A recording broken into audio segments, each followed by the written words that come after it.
England this weekend. You know, I think an awful lot more positives than after France last weekend. Do you expect roughly the same team or more changes? How do you think Andy Farrell will mix things up this weekend? I think he may start as sub front row, so I think Interesting. Tom O'Toole, he was talking about him doing a great job at Loosehead. There's a rumour that Porter may end up going back to tight head over the next while, so you've got Jack Boyle, Paddy McCarthy, but Tom O'Toole, it'd be interesting if he can do both. Kelleher I would start, and Furlong, you know, now he's a game under his belt, a little bit of game time. But apart from that, I wouldn't be making many changes in the forward pack. I'd go again, and that's harsh on Josh Van der Fleer, harsh on Tadhg Beirne, but I think, you know, he'll give us something off the bench, and then obviously Gibson Park will start, Jack will start, I would imagine, and same again then, yeah. The second row one is interesting, your position, because, you know, Tadhg Beirne has been phenomenal for such a long period of time. There was a sense that he looked a little bit tired against France and that he would be rested against Italy. Tadhg Beirne at his usual pace, Donal, surely has to be in this team. It's an interesting one. It is, and I thought he made a big impact when he came on.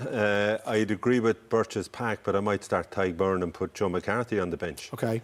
You know, I just think, line-up point of view, having that experience there, a bit like the response you got from James Lowe when he was left out. Tadhg Beirne is a pro player, player of the series for the Lions. I'd go with your pack, but Joe McCarthy hasn't fired, and I'd say, OK, Joe, let's see what you can give us off the bench. Yeah, that famous motivational ass on the bench is the greatest motivator in players, as they say. It seemed to work for James Lowe in particular. He was back to his best, and you mentioned Stuart McCluskey, Robert Balakoon got a lot of praise, but James Lowe was a huge player last weekend, and we need all our big players to stand up against England. Yeah, he has been one player who's been spoken about a lot because he has been out of form, but definitely think missing that game. He and Balakoon both very, very early in the game. You'd seen playing with the spring in their step, going after the ball. James Lowe won an early ball in the air, and I think the question marks will be at halfbacks. What he does. Gibson Park brings so much off the bench, but I expect him to start. I don't want to get involved in a debate about the number 10 slot, but one thing I will say, I do think it underpins a lot of what's happening in Ireland at the minute. It's not about quality, it's about confidence and form. And I do think we have a lot of players who are feeling the pressure. I think there's a lot of outside noise. I don't think that group will ever have dealt with so many question marks. Everyone questioning, are players past it? Are they over the hill? Is the game plan right? And I don't think that the manager or the management or the players will have ever dealt with that before. Yeah, and I think that has manifested itself the way the benches have gone. So you go back to the French game, and it was the bench that came in. Even though, yeah, OK, we didn't win the game, but they made a huge impact when they did, and we closed the gap.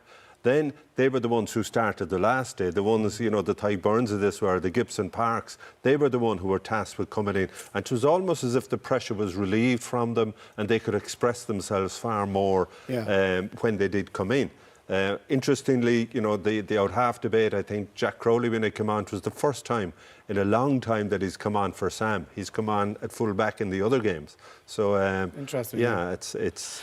Like, just England, to flip it for a second, you know, like everything has been going great. Now, all of a sudden, like, the mask has slipped a little bit. Like, they looked like they were caught. Yeah, but they were heading for 12. It's very hard to keep that level of consistency. And I know they should have known what was coming, an ambush in Scotland. But I expect a big backlash. And I think, unfortunately, they're strong where maybe we aren't that strong. They've got a good scrum. If Ellis Genge stays on the field, they punish Scotland there. They've got an unbelievable line-out maul, which they probably regret not using more of.